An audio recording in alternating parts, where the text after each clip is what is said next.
Morning, welcome to First Chapter Friday. Ripley and I are here to read to you the first chapter of a book to help get you interested in reading. Maybe this novel, maybe a different one by this author, or just get you wanting to read, period.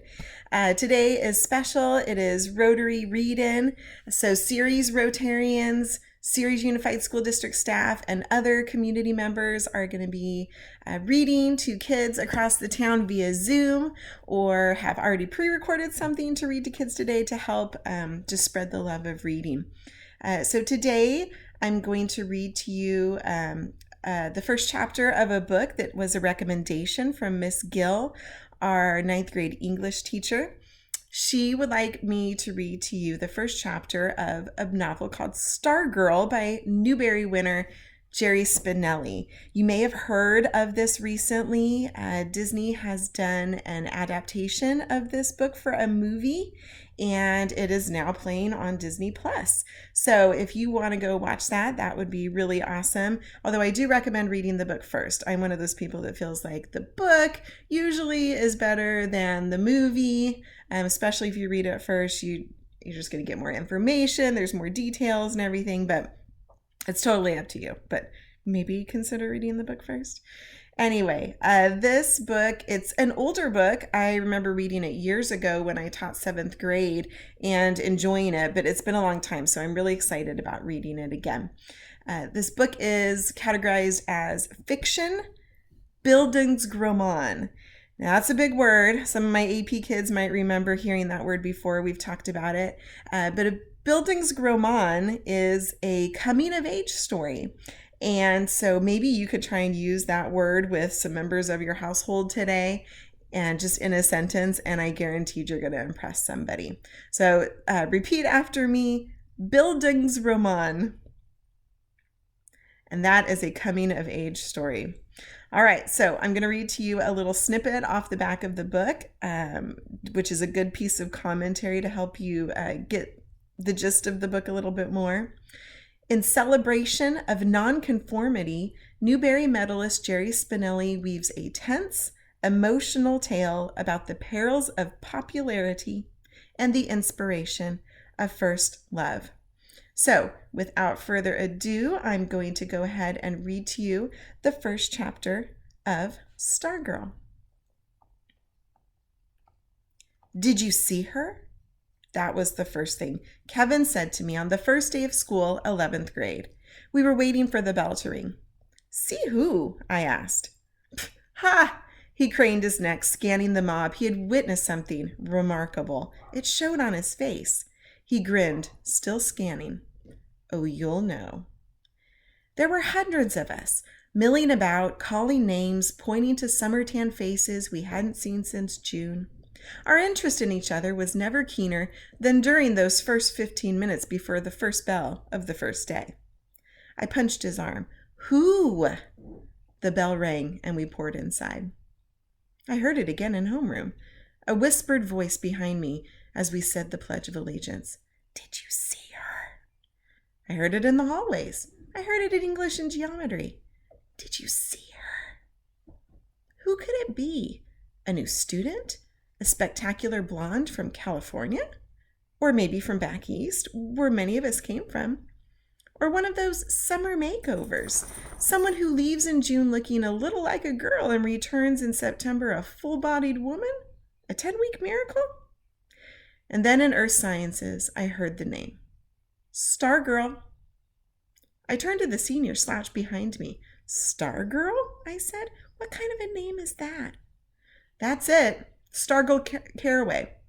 She said it in homeroom. Stargirl? Yeah.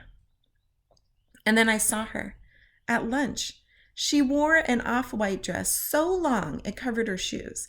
It had ruffles around the neck and cuffs that looked like it could have been her great-grandmother's wedding gown.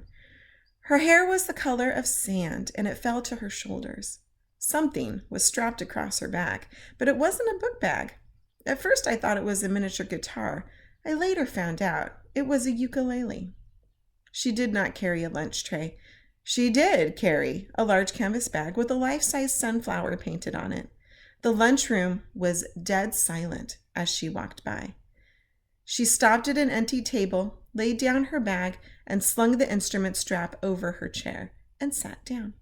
She pulled a sandwich bag from the bag and started to eat. Half the lunchroom kept staring.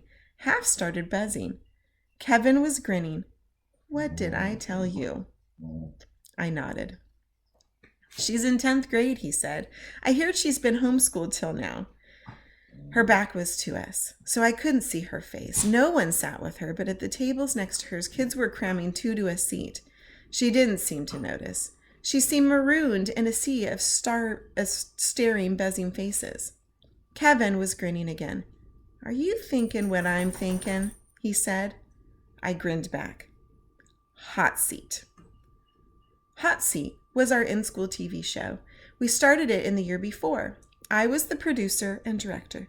Kevin was the on-camera host. Each month, we interviewed a student so far.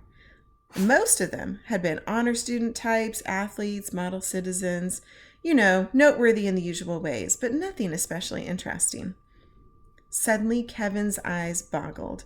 The girl was picking up her ukulele, and now she was singing, strumming away, bobbing her head and shoulders, singing, "I'm looking over a 4-leaf clover, a 4-leaf clover I looked over before." Stone silence all around. Then came the sound of a single person clapping. I looked. It was the lunch line cashier. And now the girl was standing, slinging her bag over one shoulder and marching among the tables, strumming and singing and strutting and twirling. Heads swung. Eyes followed her. Mouths hung open. Disbelief.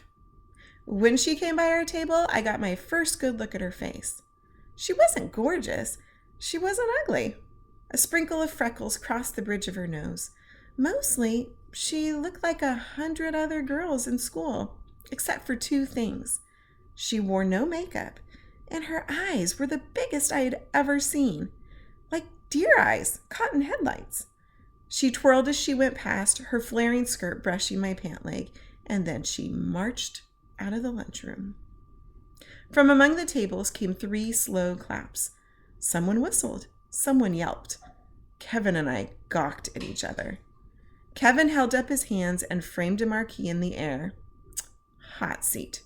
Coming attraction, Stargirl. I slapped the table. Yes! We slammed hands. So there's the first chapter of Stargirl. I hope you enjoyed it and that it might entice you to read a little bit more. Remember, if you have a book that you would like me to read the first chapter of, message me or email me and I'll check it out as a recommendation. Go ahead and check out other books by Jerry Spinelli. There is a sequel to this one called Love, Stargirl that may be good. I haven't read that one yet, but there's many that he's written for teens that I've heard are great. So also I wanted to let you know, you may have heard already, but Audible has put out another website for people during this time of quarantine. It's called Audible Stories. And all the books on it are free. You don't have to have a membership or even a trial membership. Just Google Audible Stories or look at the website that I posted at the end of this video. I hope you have a great day. Thank you for joining me, and I'll see you next Friday on First Chapter Friday.